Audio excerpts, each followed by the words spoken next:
Hello guys, welcome back to Active Pathshala. तो जैसे कि मैंने आपको लास्ट क्लास में सिलेबस बताया था फिजिक्स का, तो हम इस बार स्टार्ट भी करते हैं अपना। ज़्यादा टाइम वेस्ट क्यों करना है। ठीक है। तो सबसे पहले जो मैंने टॉपिक लिखा था आपका चैप्टर 1, ज़्यादा टाइम वेस्ट करना भी बेकार है, अपना सिलेबस जल्दी खत्म करना है हमें जैसे भी। तो सबसे पहले मैंने बताया था तुम्हें फिजिकल वर्ल्ड के बारे में। तो आज हम इसी चैप्टर पे डिस्कशन करेंगे, उसको ज़्यादा लेंथी भी नहीं रखेंगे क्योंकि बच्चे वैसे भी नहीं पढ़ना चाहते इस चैप्टर को, क्योंकि वो चाहते हैं कि हम टू द पॉइंट पढ़ें। लेकिन मैं चैप्टर इस वजह से ये चैप्टर को इस वजह से कंसीडर कर रहा हूँ क्योंकि ये चैप्टर बेसिक नॉलेज देता है मैं कि मैं फिजिक्स क्यों पढ़नी चाहिए, क्या रीजन है, क्या हम फिजिक्स को किस वे में ले जा सकते हैं, स्कोप्स क्या है, जो हमारे साइंटिस्ट हैं वो कैसा सोचते थे, या फिर कहाँ से हमारा फिजिक्स का स्टार्ट हुआ है, या फिर कैसे फिजिक्स आया। तो इन सब क्वेश्चंस का जवाब हमें इस चैप्टर में मिलता है और इसी वजह से शायद एनसीईआरटी बुक्स के सिलेबस में इस चैप्टर को रखा भी गया। और मैं इससे सोचता भी हूँ कि गुड थिंकिंग और गुड अप्रोच होती है किसी भी नए प्रोफेसर जो होते हैं बुक को बनाते हैं, जो राइटर होते हैं वो लोगों का। तो स्टार्ट करते हैं फिजिकल वर्ड से। तो सबसे पहले हम फैक्टर की बात करेंगे। What is factor? फैक्टर ये मैं मेरा एक ही वर्ड है। फैक्टर में मैं फीलिंग को ऐड करता हूँ। मतलब कोई भी टॉपिक पढ़ते हो तो फिजिक्स पढ़ने से पहले हमें फीलिंग आना चाहिए। जैसे हम किसी भी काम करने के लिए फीलिंग की जरूरत होती है, वैसे फिजिक्स में भी फीलिंग की बहुत जरूरत होती है। अगर हमें फीलिंग आता है, हमें अपना किसी भी चीज को एक्सप्रेस करना आता है, इट इज वेरी इंपॉर्टेंट। ठीक है। तो मैं फैक्टर फील या फिर मैं फील फैक्टर, इसकी बात हमेशा हर टॉपिक में हर चैप्टर में करता हूँ। ओके। तो फर्स्ट ऑफ ऑल हम स्टार्ट करेंगे फिजिक्स से। ठीक है। तो फिजिक्स फिजिक्स है क्या? तो मैं छोटा सा शॉर्ट डेफिनेशन आपको दूंगा, अगर आप लिखना चाहें तो लिख ही सकते हैं, मैं यहाँ बोर्ड पे नहीं लिखूंगा। Physics is the branch of science in which we deal with the nature और natural things that happening around us. Means जो भी कुछ हमारे आसपास होता है, जो कि नेचर से जुड़ा हुआ है, जिसकी हम स्टडी कर सकते हैं with the fact. Without fact हम लोग साइंस में किसी भी चीज को कंसीडर नहीं करते, और विदाउट प्रूफ हम साइंस में किसी भी चीज को कंसीडर नहीं करते। तो फिजिक्स एक ऐसा ब्रांच है साइंस का जिसमें हम अपने नेचुरल और नेचर की थिंग्स को एक पर्टिकुलर वे में डिफाइन करते हैं, उनको प्रूव करते हैं और उनको एनालाइज करते हैं और उनको अपने लाइफ में यूज करते हैं, और उन यूजफुल चीजें से हम नई चीजों को डिस्क्राइब करते हैं या डिस्कवर करते हैं। ओके। तो मेरे ख्याल से फिजिक्स का डेफिनेशन एक समझ में आया होगा। तो मैं थोड़ा सा साइंस के बारे में बताना चाहूंगा सबसे पहले। तो साइंस को कैटेगराइज किया गया है 3 टाइप्स में। सबसे पहले तो अपना है physics, then chemistry and then biology. ठीक है। तो मेनली जो साइंस है वो हमारी इसी में डिवाइड होती है। इन तीनों ब्रांचेस में अपना अपना एक अलग अलग सब्जेक्ट है। अपन लोग 11th क्लास में जब आ जाते हैं तो हम लोग जानते हैं कि फिजिक्स अलग हो जाता है, केमिस्ट्री और साइंस। एंड नाइन्थ और 10th में भी अब कुछ सिलेबस में हमारा अलग अलग आने लगा है। तो हम सबसे पहले जो फिजिक्स है इसमें हम बाद में आएंगे क्योंकि ये तो हमारा टॉपिक ही है, हमारा सब्जेक्ट है मेन। तो सबसे पहले मैं केमिस्ट्री की बात करता हूँ कि केमिस्ट्री में होता क्या है। केमिस्ट्री में हम लोग किसी भी सब्सटेंस, कभी किसी भी मेटल के बारे में बात करते हैं कि व्हाट इज दिस प्रॉपर्टी, वो कैसे काम करता है, क्या उसका नेचर है, कितना इलेक्ट्रॉन प्रोटॉन, इन सब के बारे में आप जानते होंगे। तो केमिस्ट्री में हम हमेशा मैटर की बात करते हैं। इसकी बात करते हैं matter. Matter is related with the substance. Okay. Matter और सब्सटेंस की जो स्टडी है वो हमारी केमिस्ट्री में जाती है, इसीलिए हम इसको ऐसी ब्रांच बोलते हैं in which we deal with the properties of matter. Okay. Next है बायोलॉजी। बायोलॉजी में हम जानते हैं कि ये वर्ड ही बायो है, जो कि डिफाइंड है from living things. So we can say that it is a branch of science in which we deal with the living things. या study of the living things is called biology. Okay. तो जब भी हम living things की बात करते हैं, micro organism हो गया, ह्यूमन बीइंग हो गया, प्लांट्स हो गए, एंड एनिमल्स हो गए, एक्वेटिक, और किसी भी लिविंग थिंग की हम बात करते हैं तो हमारा किसमें जाता है, बायोलॉजी में। ठीक है, तो ये दो ब्रांचेस हो गया। उसके बाद में हम मेन आते हैं फिजिक्स में, जो कि हमारा मेन टॉपिक है। तो मैंने जैसे कि आपको स्टार्टिंग में डेफिनेशन बताई थी, physics is a physical phenomena. Basically physical phenomena are both physics and chemistry, but how it they are different from each other. अगर दोनों ही फिजिकल फेनोमेना है तो ये दोनों डिफरेंट कैसे हैं एक दूसरे से? तो डिफरेंट ऐसे हैं कि हम जब भी फिजिक्स की बात करते हैं तो यहाँ पे हमारा फिजिकल फेनोमेना के साथ में नेचुरल फेनोमेना भी आता है। नेचुरल नेचुरल नेचुरल मतलब बोले स्पेस, स्पेस की बात करेंगे, टाइम की बात करेंगे, एनर्जी की बात करेंगे, पावर की बात करेंगे, वर्क की बात करेंगे, ग्रेविटी की बात करेंगे, and etcetera all you.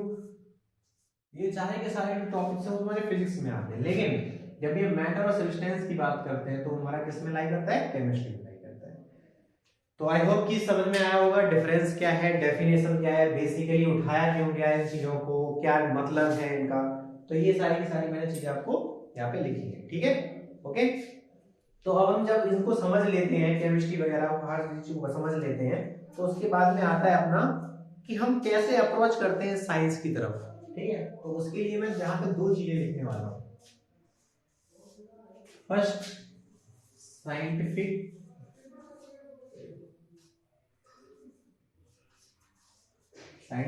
Attitude and method. अभी ये क्या है, साइंटिफिक एटीट्यूड एंड मेथड। हम साइंटिफिक एटीट्यूड की बात साइंस में इस वजह से करते हैं क्योंकि किसी भी स्टूडेंट हो या टीचर हो, मैं टीचर को भी यहाँ पे इंक्लूड करना चाहूंगा, कि उसका एक अप्रोच होना चाहिए पढ़ाने के लिए भी या फिर पढ़ने के टाइम पे। उसका एक अप्रोच होना चाहिए, उसका एक वे होना चाहिए कि हम किसी भी चीज को कैसे डिफाइन करें, किसी भी चीज को कैसे स्टडी करें। तो वैसे ही यहाँ पे हम लोग साइंटिफिक एटीट्यूड के बारे में बात करते हैं। अब जैसे भी कि मैं अगर लड़ने जा रहा हूँ तो मेरा लड़ने वाला एटीट्यूड होना चाहिए, तो मैं अच्छा लड़ पाऊंगा किसी से। वैसे ही यहाँ है, अगर मैं साइंटिस्ट हूँ और मैं साइंटिफिक बातें करना चाहता हूँ तो मेरे अंदर साइंटिफिक एटीट्यूड का होना बहुत जरूरी है। सेम मीनिंग के साथ में हम लोग पढ़ सकते हैं किसी भी चीज को, जैसे कि साइंस को। तो यहाँ पे साइंटिफिक एटीट्यूड के बारे में बात होती है। उसके बाद में आता है आपका साइंटिफिक मेथड। तो साइंटिफिक मेथड क्या है? मेथड में हम लोग किसी भी चीज की स्टेप्स को फॉलो करते हैं। सपोज अगर मैं कोई चीज काम करना चाहता हूँ, मैं टेबल बनाना चाहता हूँ, तो उसकी स्टेप्स होते हैं कि मुझे पहले लकड़ी लाना है, उसके बाद में टूल्स इकट्ठे करने हैं, उसके बाद टूल्स को अरेंज करने के बाद में उसकी कटिंग करनी है, कटिंग के बाद में उसे फेविकॉल से जोड़ना है। तो ये सब स्टेप्स होते हैं। वैसे ही करके हमारा साइंटिफिक मेथड होता है। तो अगर हम किसी भी चीज को प्रूव करना चाहते हैं, सपोज मैं ड्राइव करना चाहता हूँ लॉ ऑफ मोशन, उन लॉ ऑफ मोशन को करने के लिए मुझे क्या करना पड़ेगा, स्टेप्स को फॉलो करना पड़ेगा। स्टेप्स फॉलो करूंगा, प्रूफ करूंगा, then I will derive the formula. ठीक है, सेम यहाँ पे भी है। तो मेरे ख्याल से दोनों चीजें समझ में आया होगा, scientific method and scientific attitude.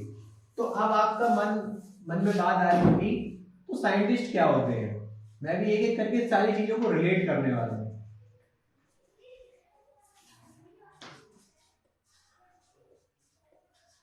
Who are scientists? तो साइंटिस्ट वो होते हैं जो scientific attitude and scientific method दोनों को फॉलो करते हैं। मतलब ये कि उनके पास साइंटिफिक एटीट्यूड तो होता ही होता है, लेकिन उनके पास साइंटिफिक मेथड भी होता है। उसके जरिए इन चीजों को करके वो एक साइंटिस्ट फॉर्म में बनते हैं, वो साइंटिफिक कहलाते हैं। समझ में आई बात? तो अब आपको रिलेट हो रहा होगा कि क्यों मैंने साइंटिफिक एटीट्यूड और मेथड की बात करी थी। अब साइंटिफिक एटीट्यूड्स और साइंटिफिक मेथड अगर आपको आता है तो आप साइंटिस्ट कहलाएंगे, लेकिन ऐसे नहीं, वो पीएचडी करनी पड़ती है, वो बात अलग है। क्योंकि साइंटिस्ट के बारे में बात समझ में आएगी मेरे ख्याल से। तो अब ज्यादा टाइम इसमें वेट नहीं करते हैं, हम सीधा हम लोग जंप करते हैं और चीजों को समझने की ट्राई करते हैं। ओके, हम बात करते हैं फिजिक्स। फिजिक्स को भी दो तरीके से कैटेगराइज किया गया है। क्या? एक होती है क्लासिकल फिजिक्स और एक होती है मॉडर्न फिजिक्स। अभी क्लासिकल फिजिक्स और मॉडर्न फिजिक्स क्या है? तो मॉडर्न फिजिक्स हमेशा और क्लासिकल फिजिक्स हमेशा, ये दोनों ही इरा है फिजिक्स के। इरा बोले तो एक टाइम पीरियड। मतलब जब भी हम क्लासिकल फिजिक्स की बात करेंगे तो हम पहले जाएंगे, मतलब अपने लाइफ से अपना हिस्ट्री में जाएंगे और वहां देखेंगे कि किन किन लॉ को इन्वेंट किया गया, क्यों इन्वेंट किया गया, हाउ दे अप्लाइंग देम, उन्हें हमने अप्लाई कैसे किया। जैसे कि मैं यहाँ पे बात करूंगा क्लासिकल फिजिक्स में, तो आपका आ जाएगा law of motion, Isaac Newton की। तो ये लॉज ऑफ मोशन हमें बताते हैं कि भाई हाँ ये पुराने हैं, आइजैक न्यूटन ने डिफाइन करे। तो ये जैसे ही जो भी थ्योरीज होती है जो कि पुरानी है उन सबको क्लासिकल में डालते हैं। लेकिन मॉडर्न फिजिक्स क्या होता है? मॉडर्न फिजिक्स उसे हम बोलते हैं जो कि मॉडर्नाइजेशन कर रहे हैं, जैसे रिसेंट टाइम में क्या चीजें हो रही हैं या फिर 2000 के लमसम हमारी क्या चीजें इन्वेंट करी गई हैं, क्या थ्योरीज दी गई हैं, उस पर हम बारे में बात करते हैं यहाँ पे। तो बेसिकली अब यहाँ पे हम क्वांटम की बात करते हैं, क्वांटम फिजिक्स। क्वांटम फिजिक्स के बारे में अभी हमारे साइंटिस्ट और भी डिस्कवरी कर रहे हैं और भी चीजों को डिफाइन करने की कोशिश कर रहे हैं कि कैसे भी करके हम क्वांटम क्वांटम एरा में जाएं। क्वांटम एरा एक बहुत बड़ा वास्ट फिजिक्स है, उसमें अभी हम लोग जस्ट एंटर हुए ही हैं। आगे जाके फ्यूचर में बहुत सारी डिस्कवरीज है आपको देखने को मिलेंगी जो कि क्वांटम फिजिक्स से होंगी, और आप लोग में से कुछ लोग बच्चे होंगे जो कि इंटरेस्टेड होंगे क्वांटम फिजिक्स में पढ़ना। टफ भी नहीं है, लेकिन अगर इसको अच्छे से पढ़ेंगे तो हम ऐसे कर सकते हैं। तो मेरे ख्याल से मॉडर्न फिजिक्स और क्वांटम फिजिक्स में डिफरेंस आपको समझ में आया होगा, ठीक है। अब हम देखते हैं कुछ चीजों को, नॉन नॉर्मल चीजें हैं, नॉर्मल चीजें क्या है, एक्साइटमेंट ऑफ फिजिक्स। मैंने कुछ चीजों को थोड़ा सा ऐसा लेक्चर ऐसा प्रिपेयर किया है कि आपको थोड़ा सा इंटरेस्ट है। तो एक्साइटमेंट ऑफ फिजिक्स क्या चीजें हैं जो हमें फिजिक्स पढ़ने के लिए ज्यादा प्रोत्साहित करती हैं? क्या चीजें हैं जो फिजिक्स को पढ़ने के लिए ज्यादा प्रोत्साहित करती है, मतलब क्या है ऐसी चीजें जो हमें एक्साइटमेंट करती है, नहीं मुझे फिजिक्स पढ़ना चाहिए, व्हाट द इंटरेस्ट आना चाहिए आपको अंदर से एकदम लगना चाहिए, नहीं मुझे यार फिजिक्स पढ़ने में बड़ा मजा आता है। इसके लिए मैं आपको एग्जांपल बताता हूँ। जब मैं छोटा था तो मैं पतंग उड़ाने का ट्राई करता था। तो पतंग उड़ाते टाइम मुझे, जब मैं पतंग उड़ाता था तो मुझे ये सोचता था कि यार ये पतंग उड़ने कैसे लगती है, क्या है इसके पीछे, क्या मतलब ऐसा कौन सा फेनोमेना लग रहा है कि यार ये पतंग उड़ रही है। तो जिज्ञासा मेरे अंदर थी। लेकिन जब मैं पढ़ा, आगे हायर स्टडीज में आया, 10th 11th 12th पढ़ा, तो मेरे एक सर थे, उन्होंने मुझे बताया उसके पीछे का कॉन्सेप्ट कि काइट को जब हम रिलीज करते हैं, एक पतंग बच्चा होता है जो छोड़ देता है, तो उन चीजों को पीछे क्या थ्रस्ट लगता है, या फोर्स का फ्लूइड कैसा होता है, तो विस्कस फोर्स कैसा लगता है जिसकी वजह से वहां पे उड़ता है। तो आपने विस्कोसिटी वगैरह पढ़ा होगा, तो इसकी वजह से ये चीजें होती हैं। तो मुझे बड़ा इंटरेस्ट था, जगह कि नहीं यार फिजिक्स हमें बताता है किसी रियल टाइम इवेंट को कैसे हम प्रूफ कर सकते हैं थ्रू द फिजिक्स, क्या उसके पीछे रूल्स लगते हैं, ये सब हमारा फिजिक्स बताता है। तो यही चीजें हमारी एक्साइटमेंट के अंदर आती है। तो एक्साइटमेंट होना बहुत जरूरी है पढ़ने के लिए, हमेशा में एक्साइटमेंट की जरूरत होती है। तो वो एक्साइटमेंट आपके अंदर मैं जगाऊंगा, आपका कोई भी क्वेश्चन हो, कोई भी क्वेरी हो, जैसे कि रियल लाइफ इवेंट से रिलेटेड है, तो आप मुझे आस्क कर सकते हैं। मैं अच्छे से जितना मेरे से ट्राई हो सकेगा मैं आपको बताने का कोशिश करूंगा। ओके, नेक्स्ट है आपका relation of physics. Relation of physics आपने ये क्यों रखा, इसका क्या रीजन है कि मैंने ये टॉपिक यहाँ पे रखा? ये टॉपिक रखने का रीजन ये है कि हम फिजिक्स पढ़ तो रहे हैं, एक्साइटमेंट भी है हमारे अंदर, लेकिन हम फिजिक्स को रिलेट कैसे करें? अब सपोज मैं फिजिक्स से जंप करके केमिस्ट्री पे गया, तो how I can apply the physics in chemistry, how can apply my physics in biology, how can apply my physics in mathematics, और how can apply mathematics in physics, vice versa. मैं physics पढ़ा हूं तो मुझे apply करना भी तो आना चाहिए ना, केमिस्ट्री में अप्लाई करूं या फिजिक्स बायोलॉजी में अप्लाई करूं या अपने रियल लाइफ में अप्लाई करूं, या फिर मैं मैथ पढ़ रहा हूं तो मुझे मैथ भी अप्लाई करते आना चाहिए कि मैं फिजिक्स में कैसे अप्लाई करूं, केमिस्ट्री में कैसे अप्लाई करूं। तो ये सारी की सारी चीजें हमें बताती हैं कि how the relation of physics is related with other subject. मेरे ख्याल से समझ में आ रहा होगा। तो रिलेशन ऑफ फिजिक्स जो होता है वो देखिए, सबसे पहले मैं एक एक करके डिफाइन करता हूँ। सपोज कि मैं मैथ की बात करता हूँ। अब मैथ्स मैथ्स बहुत ही इंपॉर्टेंट है, मैथ्स को हम मदर मानते हैं फिजिक्स का, मैथ्स को मदर मानते हैं फिजिक्स का। क्यों? क्योंकि मैथ जो है वो क्या है, मदर ऑफ फिजिक्स। अब इसका रीजन मैं देता हूं क्यों है। मैथ्स हम क्यों पढ़ते हैं? मैथ्स हमें बताता है कि कैलकुलेशन कैसे किया जाता है, किसी भी इक्वेशन का, किसी भी डिफरेंशिएशन का, किसी भी इंटीग्रेशन का, किसी भी सीरीज का, किसी भी प्रोबेबिलिटी का, किसी भी कंप्यूटेशन का, किसी भी परम्यूटेशन का, हमें कैलकुलेशन कैसे करना है वो हमारा मैथ डिफाइन करता है। ठीक है, तो अब जब हमें कोई भी चीज हम पढ़ रहे हैं, कोई चीज अप्लाई कर रहे हैं, तो हमारी इक्वेशन बन सकती है, वहां हमारा इंटीग्रेशन करना पड़ सकता है। तो ये मैथ जो है हमें प्रोवाइड करता है टूल्स, बेसिकली टूल्स किस चीज को कैलकुलेट, किसी भी चीज को कैलकुलेट करने के लिए टूल। ये टूल्स जो हैं आपके वो हमारे फिजिक्स में यूज हो जाते हैं। तो मैं क्या कर लेता हूं, तो मतलब मैथ जो है वो होना ही चाहिए, तभी हम फिजिक्स के जो लॉज हैं उनको वेरीफाई, उनके मैथ के टूल्स को यूज करके हम उसे सॉल्व कर सकते हैं। तो ये मैथ से रिलेटेड हो गया। सेकंड है आपका केमिस्ट्री। तो सर केमिस्ट्री से कैसे रिलेटेड है, समझ में नहीं आ रहा। अब देखो, अब आपने चीज पढ़ी होगी अल्फा स्कैटरिंग। कुछ टॉपिक्स आपको केमिस्ट्री और फिजिक्स में देखने को मिल जाएंगे जो कि कॉमन होते हैं। उसका एक रीजन है। रीजन क्या है कि जब तक हम फिजिक्स अप्लाई नहीं करेंगे तो केमिस्ट्री के कुछ लॉ हमारे डिफाइन नहीं होंगे। किसी भी एटम, जैसे कि मैंने बोला हाइड्रोजन, तो हाइड्रोजन में एक होता है इलेक्ट्रॉन, सिंगल इलेक्ट्रॉन होता है। तो ये जो हाइड्रोजन होता है वो क्या करता है, हमें पता कैसे चला कि ये एक इलेक्ट्रॉन है, इसमें एक न्यूक्लियस है, ये न्यूक्लियस और इलेक्ट्रॉन आपस में अट्रैक्टिव फोर्स अप्लाई करते हैं। तो ये अट्रैक्टिव फोर्स जो मैंने बात किया एफ ई, ये क्या है, ये आता है तुम्हारा फिजिक्स में। ठीक है, अब जब तक हमें ये अट्रैक्टिव फोर्स नहीं पता चलेगा तो हम कैसे किसी भी सब्सटेंस की या फिर मेटल की या नॉन मेटल की प्रॉपर्टीज को डिफाइन कर सकेंगे, नहीं जा सकेंगे ना। तो इसी वजह से जब हम पेरियोडिक टेबल को डिफाइन किया जाता है, कोई भी साइंटिस्ट ने पेरियोडिक टेबल में एलिमेंट्स को पुट किया तो उसकी फिजिकल प्रॉपर्टीज को पहले डिफाइन किया, देन केमिकल प्रॉपर्टीज को उसने डिफाइन किया, उसके बाद में पेरियोडिक टेबल को पुट किया। जैसे इस तरीके से केमिस्ट्री से रिलेटेड है। अब मैं आपको बता दूं कि बायोलॉजी से कैसे रिलेटेड है। कि सर बायोलॉजी से भी रिलेटेड है, हाँ भाई बायोलॉजी से भी रिलेटेड है, ना तो नीट वालों को क्यों पढ़ाई जाती है।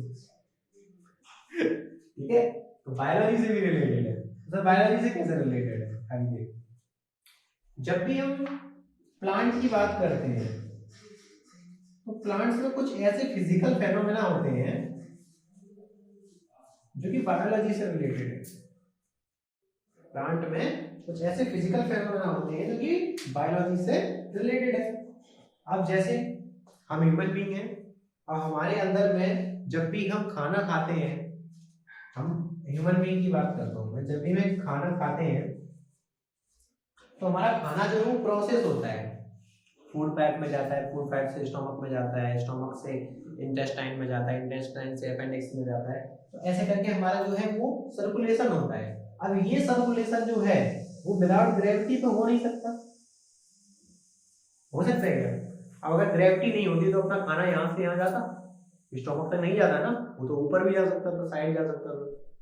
तो ये सब क्या है, ग्रेविटी लग रहा है ना बॉडी के अंदर, तो ये बॉडी के अंदर ग्रेविटी लग रहा है जिसकी वजह से खाना अपना डाउन टू अर्थ जा रहा है। तो ये ह्यूमन बीइंग का एक फिजिकल फेनोमेना है जो कि रिलेटेड विद द बायोलॉजी है। तो ये भी हमारा पढ़ना बहुत जरूरी होता है। ठीक है, तो आई होप कि ये समझ में आया होगा।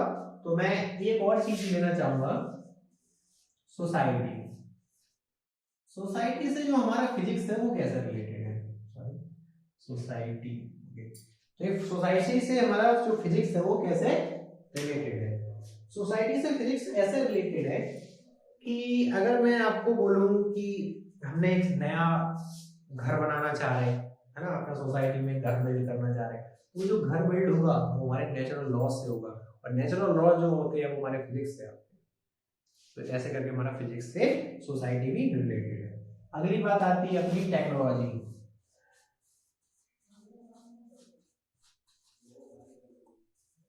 सब जानते हैं बिना टेक्नोलॉजी में फिजिक्स है। सिलिकॉन डाइऑक्साइड की बात करेंगे, लैपटॉप की चिप बनती है, जो चिप बनती है वो किससे बनती है, सिलिकॉन से बनती है। सिलिकॉन में किसका यूज होता है, फिजिक्स का यूज होता है, फिजिक्स की प्रॉपर्टीज होती है उसमें। ठीक है, तो ओवरऑल अगर हम बनाएं इसमें और ये सबको कंबाइन करें तो कहने का मतलब यही है कि विदाउट फिजिक्स हम कुछ कर ही नहीं सकते। मतलब कि हमारी नेचुरल लाइफ में भी फिजिक्स इतना ज्यादा इंपॉर्टेंट है कि बिना फिजिक्स के हम चल भी नहीं सकते। चलते टाइम भी हमारा फ्रिक्शन फोर्स लगता है, जिसकी वजह से हमारे स्टेप्स फॉरवर्ड जाते हैं। नेक्स्ट चैप्टर्स जो आएंगे, लॉज ऑफ मोशन हो गया, इन सब में मैं उन फोर्सेस की बात करूंगा, तो आपको बहुत ही इंटरेस्टिव लगेगा, क्योंकि मेरा सारा का सारा जो कॉम्प्रिहेंसिव सिलेबस है वो वन बाय वन अटैच होगा। अटैच बोले तो जैसे कि रिलेटेबल होगा, एक टॉपिक देन दूसरा टॉपिक तीसरा टॉपिक, और उन सबको मैं एकदम कंबाइन कर देता हूँ। तो उससे क्या रहता है, बच्चे की मेमोरी में रहेगा, आपकी मेमोरी में रहेगा कि नहीं यार, हाँ ऐसे करके चीजों को बताया था, ऐसे करके रिकॉल कर सुना। तो ये रिवीजन के टाइम में बहुत ज्यादा इजी हो जाता है। आई होप कि समझ में आया होगा।